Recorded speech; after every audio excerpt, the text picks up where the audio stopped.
Me dijo, ¿qué está haciendo? Respondí, estoy redactando un plan económico para el próximo gobierno. I said, I'm very, very pleased that you're studying this because we're going to beat these guys and you can come and work for us. So they all laughed. Me dijo, eso es muy interesante. ¿Qué tiene en mente? Le expuse algunas ideas sobre el modo de detener la hiperinflación.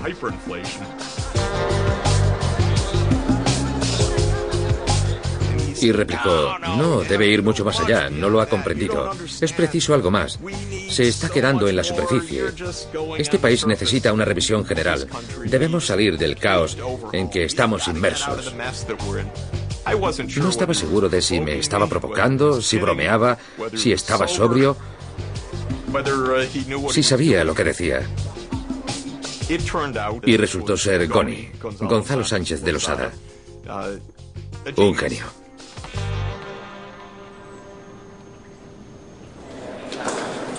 El partido de Goni ganó las elecciones y este fue nombrado ministro de Planificación. Comunicó al presidente que a Bolivia se le acababa el tiempo. Le dijimos, dispone de 90 días antes de que la inflación de Bolivia llegue a ser la más alta de la historia universal. De modo que nos respondió, adelante, tienen 20 días, pónganse manos a la obra. There was a big discussion whether you could stop a hyperinflation or inflation period by taking gradual steps. In this, Jeff Sachs was influential. He's had all this gradual stuff that just doesn't work. When it really gets out of control, you got to stop it. Like in medicine, you got to take some radical steps, otherwise your patient is going to die. Para evitar interferencias, trabajaban en casa.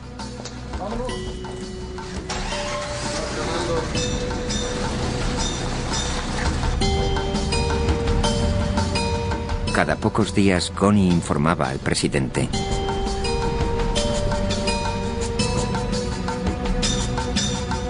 We said, look, boys, you got one chance.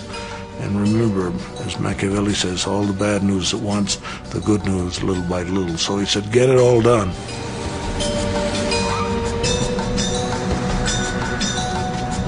Shock therapy is get it over, get it done. Stop hyperinflation and then start rebuilding your economy so you achieve growth. En agosto de 1985, Goni hizo público su programa Terapia de Choque. Supuso una sorpresa para todo el mundo. Tenía credibilidad, causó sensación. La terapia de choque certificó la muerte de la teoría de la dependencia. Se cortó de raíz el gasto público, se abolió el control de precios, se eliminaron los aranceles sobre la importación, se cuadraron los presupuestos generales del Estado. No hicimos uso de sofisticadas teorías económicas para combatir la inflación. Simplemente adoptamos medidas sencillas. Por ejemplo, de ahora en adelante, el Estado solo gastará tanto como ingrese. Si obtiene un peso, gasta un peso. Si obtiene 2 pesos, gasta 2 pesos. Si no tenemos nada, no gastamos. Nada de pedir prestado al Banco Central, de modo que éste no tenga que emitir moneda. La terapia de choque hizo dispararse el precio de los bienes y servicios esenciales, transporte, alimentos, combustible. Hasta entonces se tenía la creencia de que solamente bajo una dictadura militar como la chilena se podían adoptar medidas tan radicales sin desgarrar al país. Por más que Bolivia sea un país pequeño, tuvo una gran influencia en la puesta en marcha de la reforma económica en toda Latinoamérica. En Brasil, un profesor que de hecho predicaba la teoría de la dependencia, desarrolló un plan de reconversión económica muy similar a la terapia de choque. Argentina padecía una inflación del 20.000% y el nuevo presidente dijo, esta película ya la hemos visto. Es posible tomar medidas en pro del mercado bajo un gobierno democrático. Y aquí, en Argentina, lo demostramos. Por toda Latinoamérica, los gobiernos empezaron a prestar atención.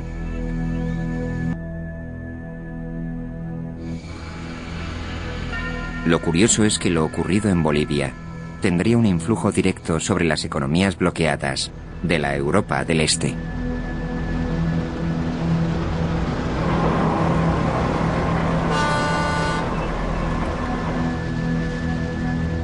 Se puso en contacto conmigo un funcionario del gobierno polaco que había observado las reformas económicas de Bolivia y después mi trabajo en Argentina y Brasil. Finalmente me pidió que fuese a Polonia para ayudar.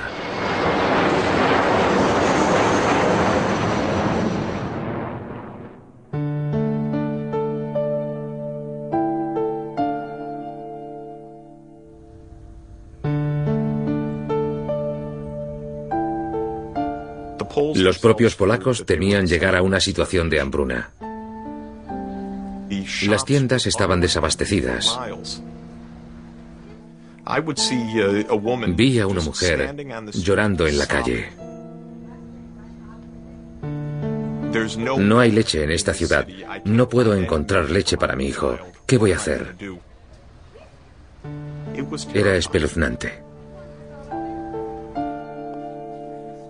Sachs llegó el mismo día en que las negociaciones acordaron la celebración de elecciones libres en Polonia. Bardziej jak dramatyczna. Dlatego, że system polityczny zmienić można w jedną noc. System ekonomiczny trzeba lat.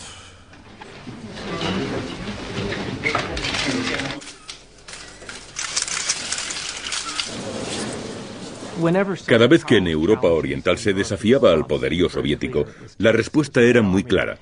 Tanques, el Ejército Rojo. Así fue en Berlín en el 53, en Budapest en el 56, en Praga en el 68. La respuesta a Varsovia en el 89 fue muy distinta. Solidaridad obtuvo el 99% de los escaños. El secretario general del Partido Comunista Polaco llamó a Moscú pidiéndole instrucciones. La respuesta de Mikhail Gorbachev fue contundente. No haga nada. Acate el resultado de las elecciones. Aquella llamada significó el auténtico final de la Guerra Fría. Y por supuesto, el gran símbolo del fin del imperialismo soviético fue la caída del muro de Berlín.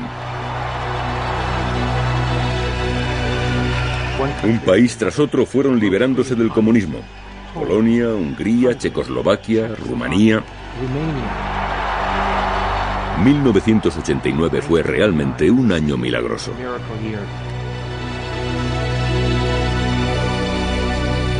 Polonia ya era libre. Ahora Solidaridad debía liberar a la economía polaca. Una noche Sachs se reunió con el economista de Solidaridad, Jacek Kuron, en un apartamento de Varsovia. Trataba de explicarle cómo salir del caos heredado del sistema soviético. Cada 2 minutos golpeaba la mesa. Sí, entiendo. Continuábamos. Entiendo. Y resultaba, sabe, verdaderamente emocionante. Seguimos así durante unas horas. Yo estaba agotado. La habitación estaba llena de humo. Y él me dijo, bien, está claro, redacte el programa. Nos pusimos de pie y le dije, será un gran honor para mí. Les enviaré algo en cuanto me sea posible.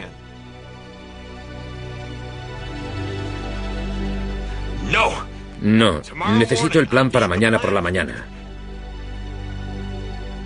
Me reí y repuso, hablo completamente en serio, necesito ese proyecto por escrito ahora mismo.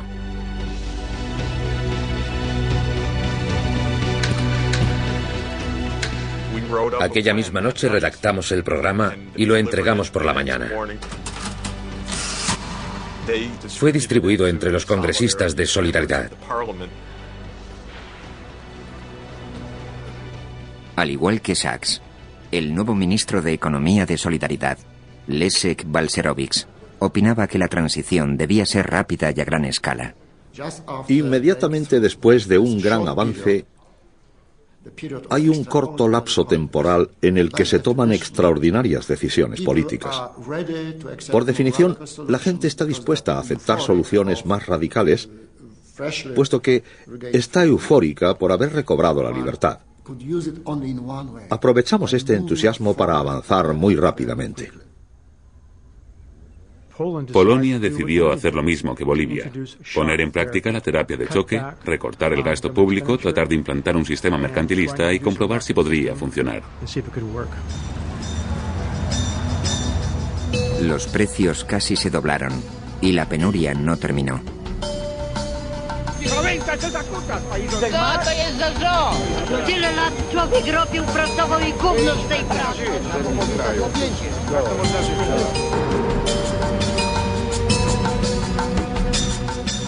Balcerovics no podía hacer más que morderse las uñas y confiar en que la ley de la oferta y la demanda se pusiera en marcha.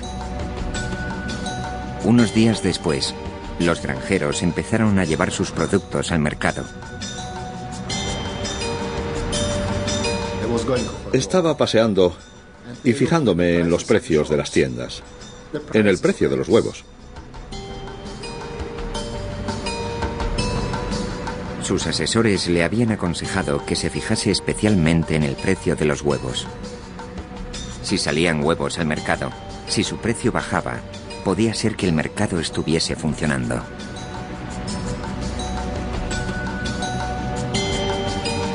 Los huevos salieron al mercado y su precio empezó a caer.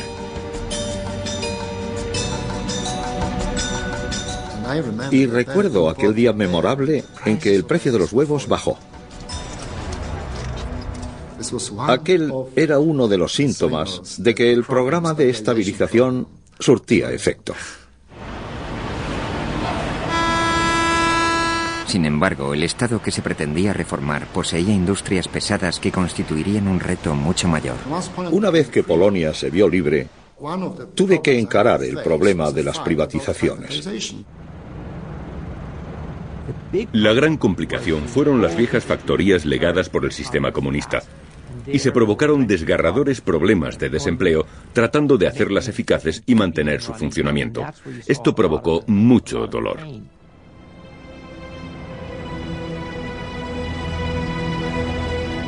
Tratar de rentabilizar o buscar la eficacia de las industrias estatales supuso para los trabajadores de la industria polaca un gran número de despidos. Pronto nos dimos cuenta de que el plan que se nos imponía desde el extranjero dañaba precisa y principalmente a los polacos que tanto habían contribuido a alcanzar la libertad política. Sin embargo, en el resto de los sectores el mercado prosperaba. Se abrieron decenas de miles de pequeñas empresas y la economía polaca empezó a despegar. You suddenly had thousands of people trading the same products in front of the state-owned shop, but at a much lower price. This is phenomenal because it shows enormously entrepreneurial drive of the Polish people. When you have your 5 minutes, take it. When the Polish people finally got that opportunity, they took the chance. They used the chance. Desde la embajada soviética en Varsovia, un observador enviado expresamente por Moscú seguía la reforma económica. La embajada soviética en Varsovia tenía la sensación de que todo esto suponía un desastre para ellos. Rehusaban enviar mis telegramas a Moscú. En ellos describía lo que estaba sucediendo, y ellos estaban en completo desacuerdo. Yo apoyaba las reformas, y ellos estaban en contra.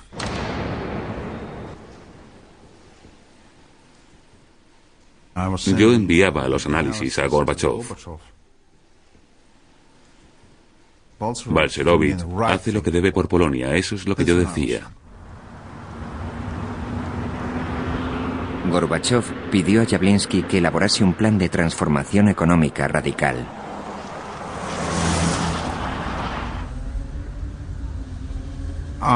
Esperaba que fuese posible hacer una transición de la economía soviética a la de mercado en 1 año y medio. Comprendía que debíamos darnos toda la prisa posible. No obstante, Gorbachov desestimó la terapia de choque. El programa de Явлинский se pudrió en su despacho. Вот это для Советского Союза была площадка экспериментальная. И в этом смысле то, что реформы там начались и как они проводились, это имело большое значение. Но поймите, что ни одна страна не может повторить чужую реформу. Gorbachov observa a Polonia, estudia el resto del mundo, tratando de hallar fórmulas útiles para la transición soviética. ¿Y qué lugar más lógico para fijarse que la China comunista, donde ya se tendía hacia el mercantilismo?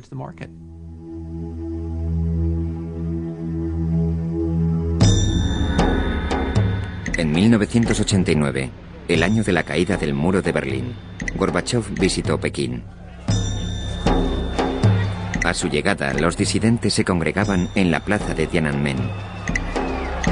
También en China, el dominio comunista parecía incierto. Sin embargo, Gorbachov comprobó que la economía china se estaba transformando bajo el liderazgo de Deng Xiaoping. Deng Xiaoping era un comunista de la vieja guardia. Había pertenecido al círculo de Mao Zedong, pero cayó en desgracia. Y se pasó el tiempo que estuvo bajo arresto domiciliario paseando por el patio y pensando en qué había fallado. ¿Por qué el sueño comunista se había convertido en una pesadilla económica? Cuando regresó al poder se dijo, tengo dos opciones, distribuir la pobreza o bien distribuir la riqueza. Deng Xiaoping estaba impresionado por el éxito de las economías del sudeste asiático, en las cuales destacaban los chinos de ultramar. Tuvieron la suerte de que a la muerte de Mao, Deng Xiaoping inició la apertura de China. Hubo de enfrentarse a los conservadores, los comunistas ortodoxos, a quienes aterraba que esto significase el desmantelamiento del Estado socialista que habían forjado. Deng Xiaoping replicó, no os preocupéis, no vamos en pos del capitalismo, sino del socialismo con características chinas. Bajo el gobierno de Gorbachov se sostuvo un intenso debate sobre si la transición china hacia la economía de mercado era válida para Rusia. El KGB dijo, ¿por qué no imitamos a China? Conservar el control político al tiempo que iniciamos una cierta apertura. Mantendremos nuestro poder político y las empresas estatales, pero la economía crecerá. Eso es lo que había hecho China. Los sucesos de la plaza de Tiananmen demostraron hasta qué punto el Partido Comunista Chino se aferraba al poder. Deng Xiaoping pensaba que debía haber una reestructuración previa a la apertura. La glasnost, la transparencia, la libertad y demás tendrían que esperar. Lo primero era la reestructuración, y además se realizaría conforme al viejo sistema, por medio de directrices estatales, para que nadie pudiese oponerse. Deng comprendía que el sistema se vendría abajo si levantaba la mano sin imponer un control. Salvó al país de sufrir una implosión como la de la URSS. Mucha gente dice, ¿por qué Gorbachov no aplicó el sistema chino? Sin entender que es precisamente lo que intentó durante 4 años. No comprenden que la rusa era una economía urbana e industrializada en su 80%, a diferencia de China, cuya economía y población eran rurales en un 80%. En Rusia, el sector privado era tan solo del 1%, insignificante, así que sí se podían poner en marcha unos cuantos restaurantes, pero no se podía llegar al quid del problema sin hacer algo con respecto al núcleo industrial del sistema. De modo que la solución no era sencilla, no podían proceder paso a paso como en China. La reconversión económica de Gorbachov se quedó empantanada. Comenzó demasiado tarde y sus reformas fueron demasiado tímidas. Jamás llegó a hacer nada con respecto a las bases de la economía planificada.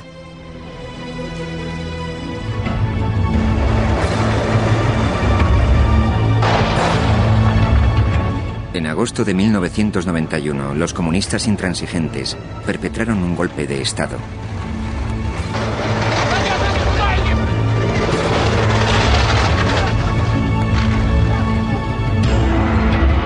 Boris Yeltsin se convirtió en el adalid de la resistencia democrática. El golpe fracasó. Gorbachov sobrevivió a la conjura, pero su prestigio quedó menoscabado. La Unión Soviética tenía los días contados. A finales de diciembre de 1991, Mikhail Gorbachov compareció en la televisión soviética. Comunicó a los telespectadores que la Unión Soviética dejaría de existir legalmente en solo unos días. Tras 7 décadas, la URSS se había extinguido, había muerto, se había desvanecido.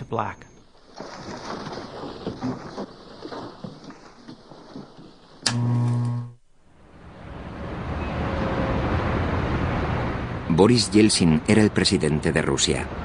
A diferencia de Gorbachov, Yeltsin tenía prisa. Escogió al joven reformista Yegor Gaidar para guiar a Rusia hacia la economía de libre mercado. Gaidar se llevó una buena sorpresa. No había dinero en las arcas, no había oro, ni siquiera cereales para terminar el invierno. Ni siquiera estaba claro quién estaba a cargo del arsenal nuclear. Más adelante, Gaidar diría que fue como volar en un avión, entrar en la cabina y descubrir que nadie lo pilota. Para mí estaba muy claro que el país no funcionaba, que la economía no marchaba. Y si nadie hacía algo, y si la gente temía que nadie hiciese algo, todo acabaría en catástrofe, incluso en hambruna. Las reformas a medio concluir de Gorbachov habían hecho caer en picado la economía. Escaseaban todos los productos de primera necesidad.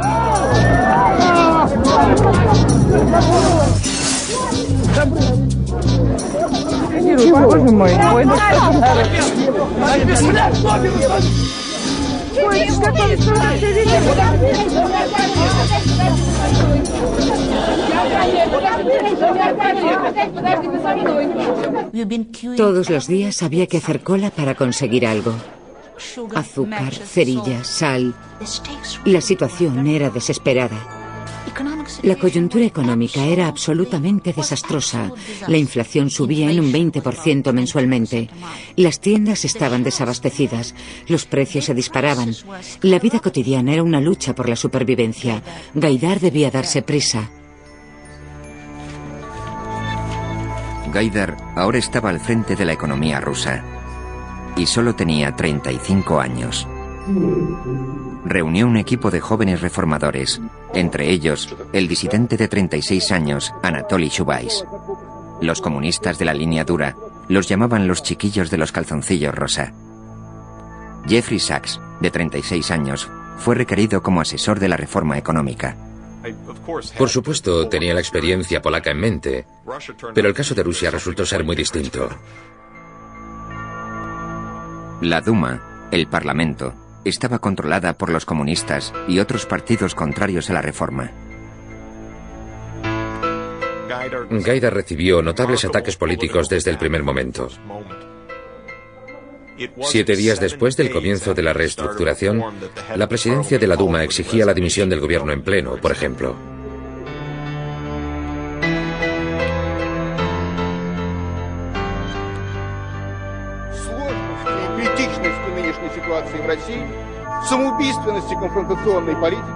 Gaidar y su gabinete pretendían usar la reconversión económica como arma política para destruir el antiguo sistema comunista antes de que éste los destruyera a ellos. Fue más bien una táctica de supervivencia. Nos planteábamos cómo podemos destruir la economía planificada de los comunistas. Destruyamos el ejército, el KGB y la planificación central de la economía. Y no, ¿cómo podemos crear una economía?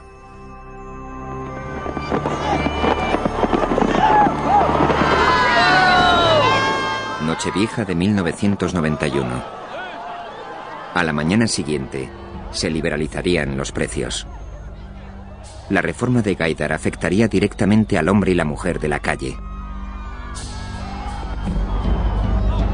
Significaría, asimismo, el fin de todo lo que defendían los comunistas. La siguiente acción de Gaidar fue abolir la ley que consideraba un acto criminal la iniciativa privada. Gaidar pensaba que un mercado realmente libre pondría fin a la escasez. No tuvo que esperar mucho para comprobarlo. Iba en el coche hacia mi oficina de la Plaza Vieja. Y al pasar por Deximir, la tienda infantil, vi una gran multitud. Envié a mis ayudantes para que se enterasen de lo que ocurría.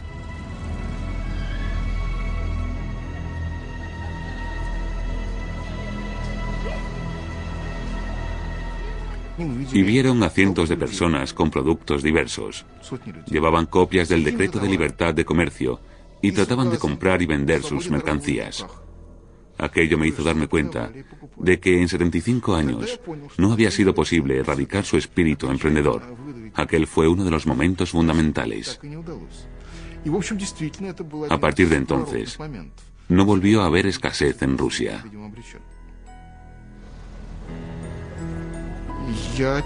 Tuve la sensación de que íbamos por el buen camino y de que las fuerzas de mercado funcionaban, incluso en una economía tan torturada.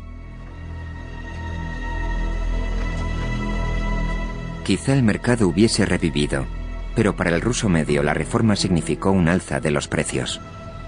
Fui corriendo a unos grandes almacenes para ver las caras de los moscovitas, para ver si se rebelaban ante la escalada de los precios. Gaidar había estimado una subida del 100%. Se incrementaron en un 1200%.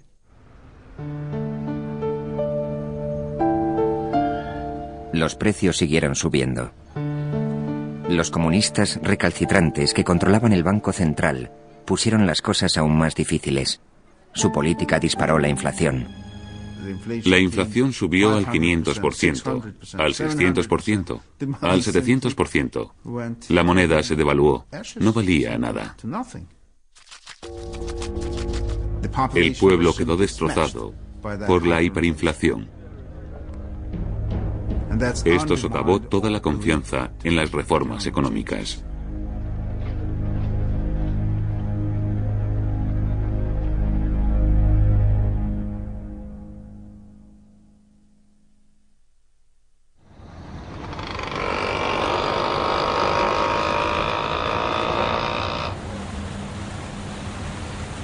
El colapso de la Unión Soviética se hizo sentir en todo el mundo.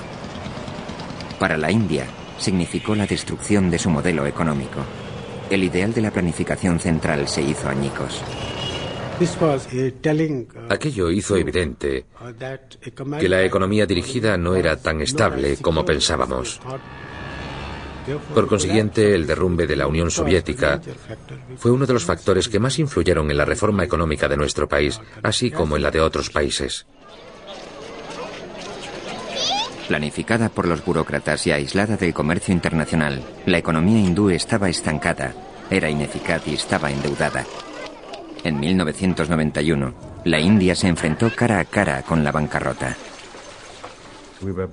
Nos estábamos endeudando enormemente. Tuvimos que hipotecar nuestras reservas de oro. La tasa de crecimiento había llegado prácticamente a cero. Todo esto unido a nuestra enorme crisis. En mitad de la recesión, el economista Manmohan Singh recibió una llamada urgente del nuevo primer ministro. Lo nombraban ministro de Economía. Le dije que estábamos al borde del colapso. Nuestra reserva de divisas, cuando la inspeccioné, era de apenas $1.000 millones, el equivalente a las importaciones de 2 semanas. El planteamiento era sencillo. Estábamos sumidos en una crisis sin precedentes. Había llegado el momento de hacer proyectos a gran escala. Provocando la repulsa de su propio partido, el primer ministro dio vía libre a la reforma mercantilista. Las bases del partido estaban sencillamente desconcertadas. Se resistían a las transformaciones que propugnábamos. Sin embargo, les hicimos comprender la dura realidad. A no ser que se efectuasen los cambios, la economía quebraría. El imperio de los permisos desapareció. Se redujo el control estatal. Se recortaron los subsidios públicos. Se rebajaron los aranceles y las trabas para el comercio exterior. Y se eliminaron las ordenanzas reguladoras. Descargamos al pueblo hindú del peso del Estado, especialmente a los empresarios. Estimulamos la competencia para dar rienda suelta a los espíritus innovadores que siempre ha habido en la India. La economía dio un vuelco mucho mayor y mucho antes de lo que esperaba. La industria hindú experimentó un gran auge. Se creó una cantidad de puestos de trabajo sin precedentes. Fuimos capaces de controlar la inflación y la economía crecía a una media del 7% anual, de modo que nuestros detractores tuvieron que callar.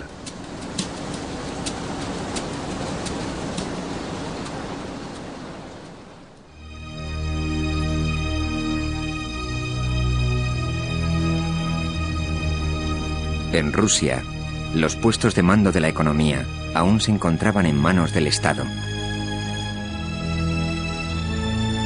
Los jóvenes reformistas tomaron la idealista medida de democratizar las industrias estatales, sencillamente regalándolas. Al frente de este programa de privatización estaba Anatoly Chubais.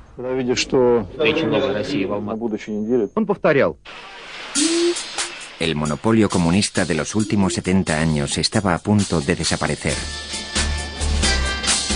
La ciudadanía rusa recibía cupones canjeables por acciones de las empresas privatizadas. We need millions of property owners, and not just a few millionaires. All Russian citizens, workers, pensioners, and small children will be given privatization vouchers worth 10,000 rubles. Pero había un problema. Ninguna empresa estaba lista para la privatización. Habían distribuido 144 millones de vales, pero no tenían ni idea de cómo poner en práctica el proceso de privatizar las empresas y ponerlas en manos de los inversionistas, detrayéndolas del Estado. Los jóvenes reformadores pidieron a Boris Jordan, uno de los primeros banqueros extranjeros, que abrieron una sucursal en Moscú, que encontrase alguna compañía privatizable. Pero debían actuar con rapidez. Sabían que si no ponían en marcha el plan antes del 9 de diciembre de 1992, el día en que se celebraría un pleno del Congreso, los comunistas darían al traste con la privatización. Los jóvenes reformistas trabajaban contrarreloj.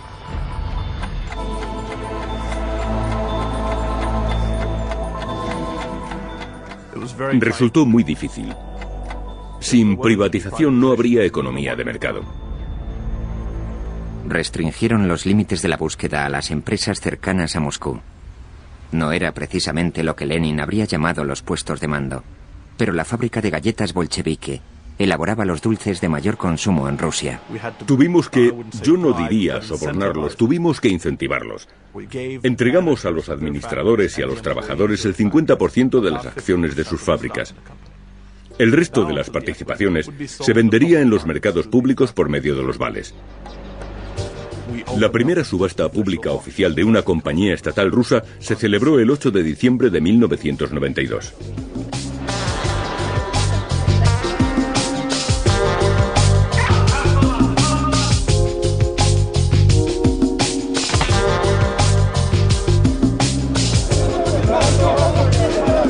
El día de la subasta, en la Duma, las reformas económicas provocaron la ira. Los comunistas de la vieja guardia promovieron un voto de confianza contra Gaidar. Lo recuerdo muy bien. Ya habíamos iniciado la subasta y yo me encontraba en el lugar donde se celebraba. Estaba viendo la televisión y vi cómo cesaban a Gaidar. La oposición comunista obligó a Yeltsin a sacrificar a Gaidar. Su sustituto, Víktor Chernomyrdin, era un producto del viejo sistema de planificación central soviético.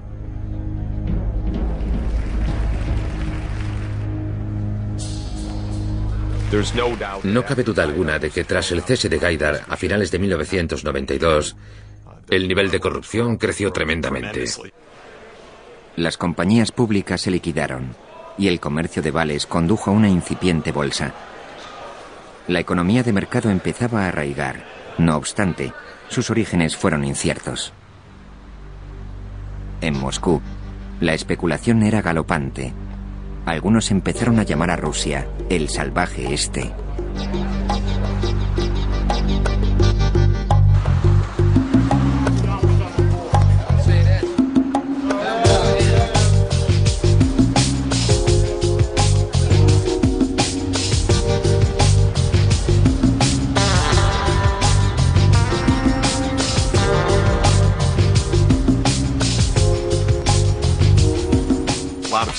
Muchas sociedades tienen corrupción.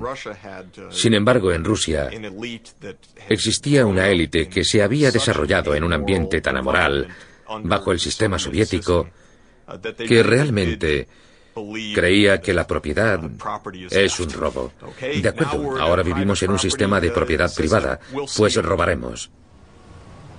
Y Rusia tenía mucho que robar.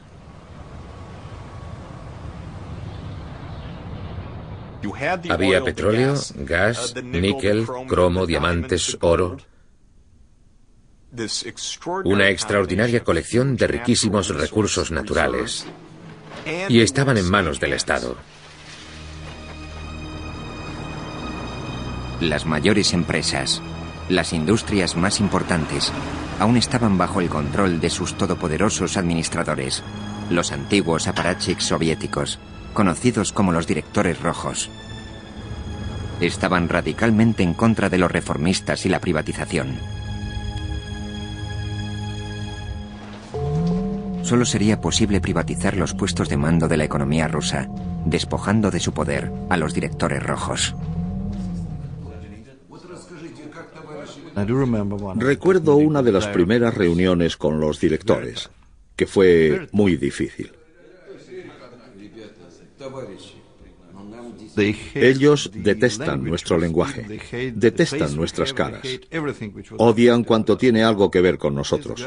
Estos tipos eran los verdaderos amos del país. Yo luchaba por los auténticos puestos de mando, es decir, por la dirección de la economía. ¿Quién dirige la economía? ¿El mercado o los directores soviéticos?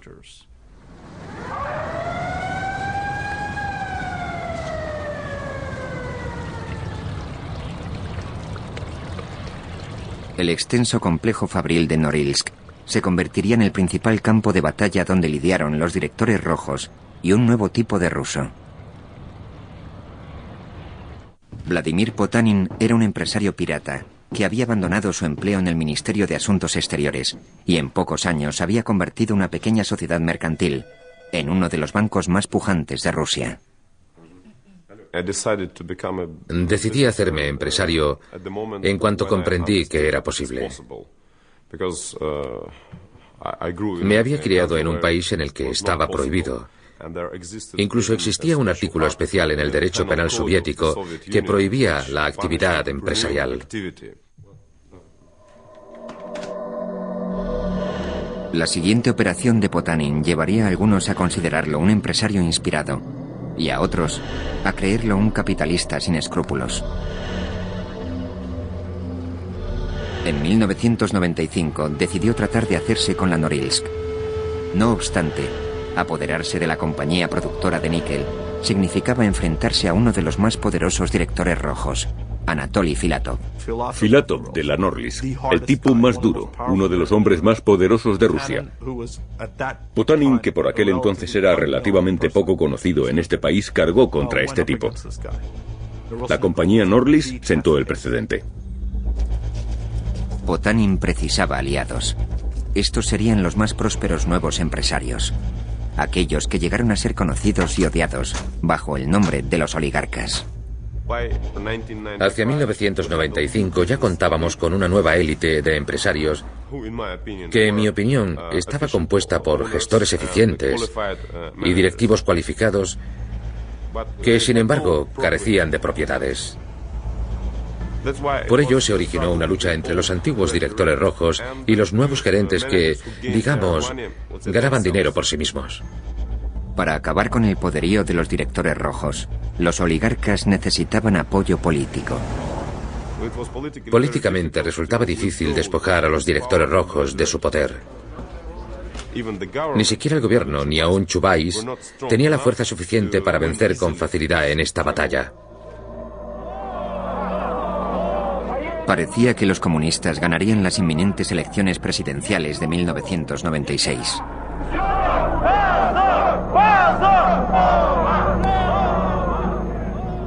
Yeltsin y los reformistas debían encontrar un medio para detenerlos. A comienzos de 1996, Yeltsin solo obtenía el 5% del apoyo popular en las encuestas. Estaba claro que precisaba la asistencia económica, los recursos financieros de los ricos, de los oligarcas.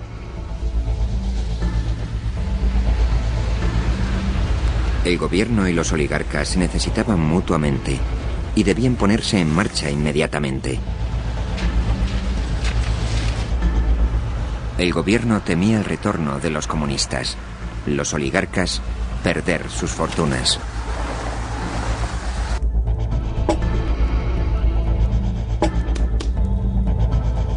Los oligarcas negociaron un acuerdo secreto que les permitiría adquirir empresas de vital importancia a precios ridículos. Potanin propuso un plan de privatización tremendamente controvertido que aún se emplea hoy en día. Un programa de préstamos a cambio de la adquisición de acciones. En virtud de este proyecto, los empresarios prestan dinero al Estado obteniendo en compensación el derecho a comprar participaciones en importantes empresas. A la postre, la mayoría de estas compañías quedaron en manos de los prestamistas.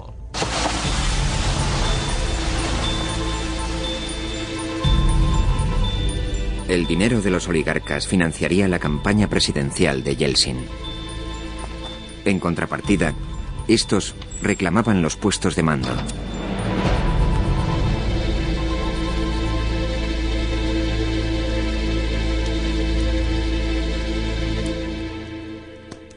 El dilema no residía en elegir este medio de privatización u otro más transparente, más abierto, más público. La disyuntiva era, elegimos este sistema o ninguno. El objetivo de los préstamos, a cambio de acciones, era crear una masa crítica de empresarios poderosos e influyentes cuyo interés prioritario fuese evitar el retorno de los comunistas.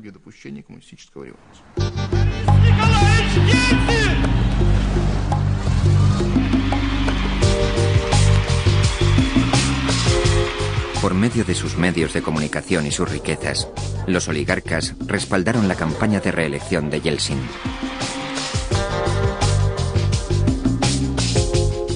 Cantando y bailando infatigablemente por toda Rusia, Yeltsin ganó las elecciones y obtuvo la victoria. Potanin se sumó al gabinete de Yeltsin, convirtiéndose en el portavoz directo de los oligarcas en el Kremlin. Potanin había obtenido la compañía Norilsk y con ella un tercio del níquel mundial.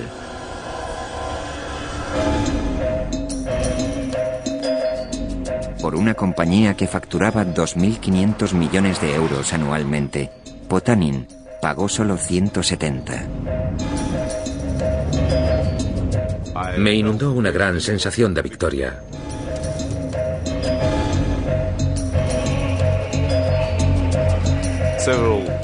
Varios años antes era impensable un enfrentamiento con los directores rojos.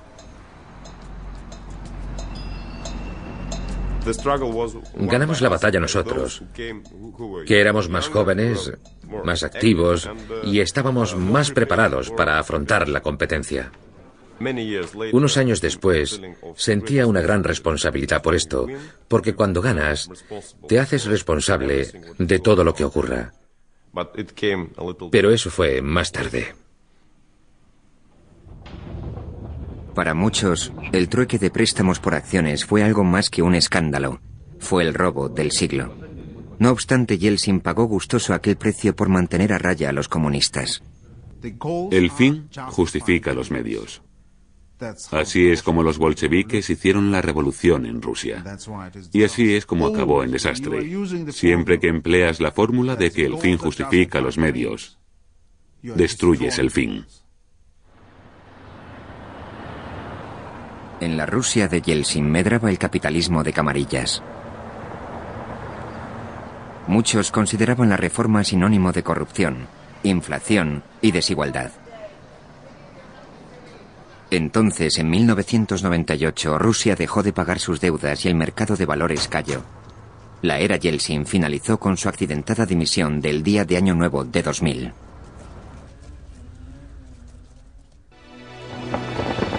A comienzos del nuevo milenio finalizaba una década de transformaciones radicales.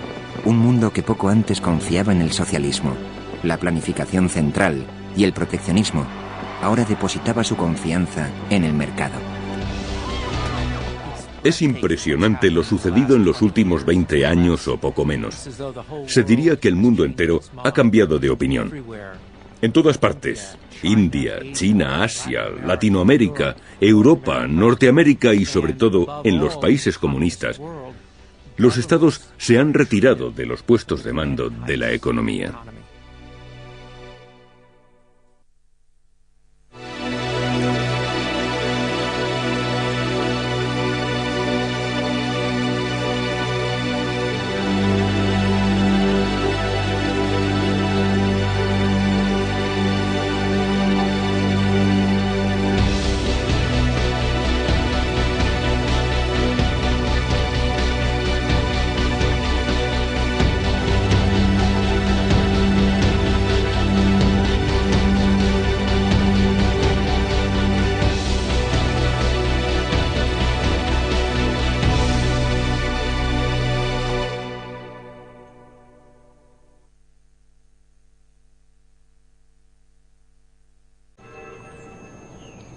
Los bolivianos habían acudido a Harvard para participar en un seminario acerca de la hiperinflación que asolaba a su país.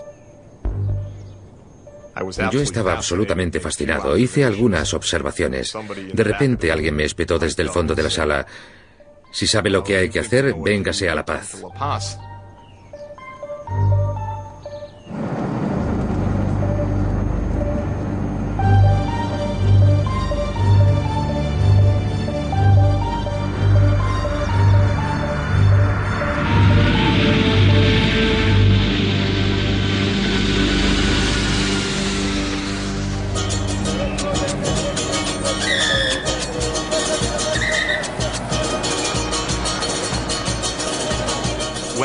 Cuando llegué a La Paz en julio de 1985, la tasa de inflación estaba en torno al 60.000%.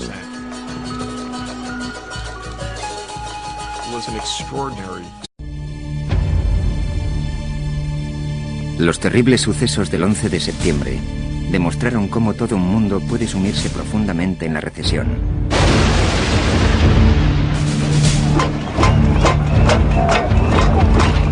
El descalabro de la economía argentina ha despertado nuevos temores por los peligros de una economía globalizada. Can't get away from the fact that globalization makes us interdependent. So it's not an option to shed it. So is it going to be on balance positive or negative? Esta es la historia del nacimiento de la nueva economía global. Durante buena parte del siglo XX, se culpó el mercantilismo de los males de la inflación, la recesión, la depresión y el desempleo generalizado. Por consiguiente, los gobiernos de todo el mundo tendieron a poner freno a las fuerzas de mercado y a tomar las riendas de su economía. Esta resolución resultó ser desgarradora. En este capítulo continúa la agonía de la reforma, segunda parte.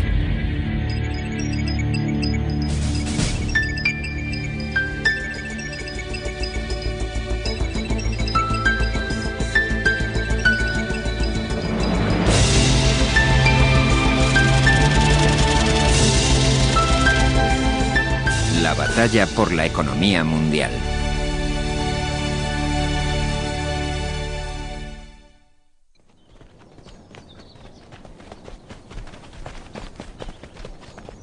A sus 29 años, el economista Jeff Sachs se convirtió en uno de los profesores numerarios más jóvenes de la historia de Harvard. En 1985, algunos antiguos alumnos me escribieron preguntándome si estaría dispuesto a reunirme con un grupo de visitantes bolivianos. Los pioneros en busca de un nuevo rumbo fueron Ronald Reagan en los Estados Unidos y Margaret Thatcher en el Reino Unido. En los años 80 los mercados se liberalizaron. Las industrias estatales se privatizaron. Fue el comienzo de una revolución mundial. A finales del siglo XX se produjo una revolución capitalista. La economía de mercado, el sistema capitalista, se convirtió en el único sistema posible en la mayor parte del planeta. El mundo cambió de opinión.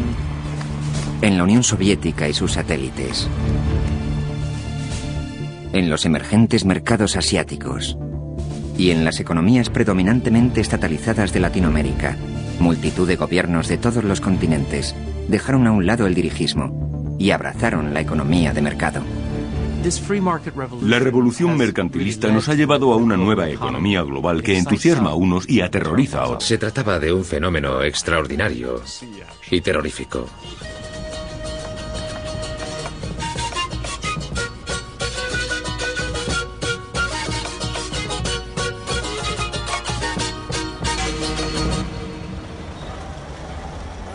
Aquella sociedad se encontraba al borde de un precipicio.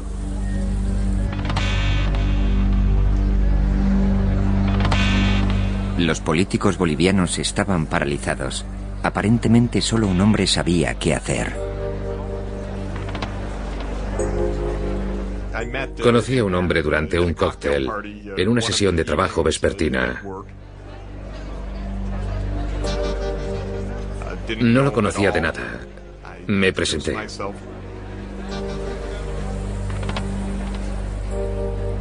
Me dijo, ¿qué está haciendo? Respondí, estoy redactando un plan económico para el próximo gobierno.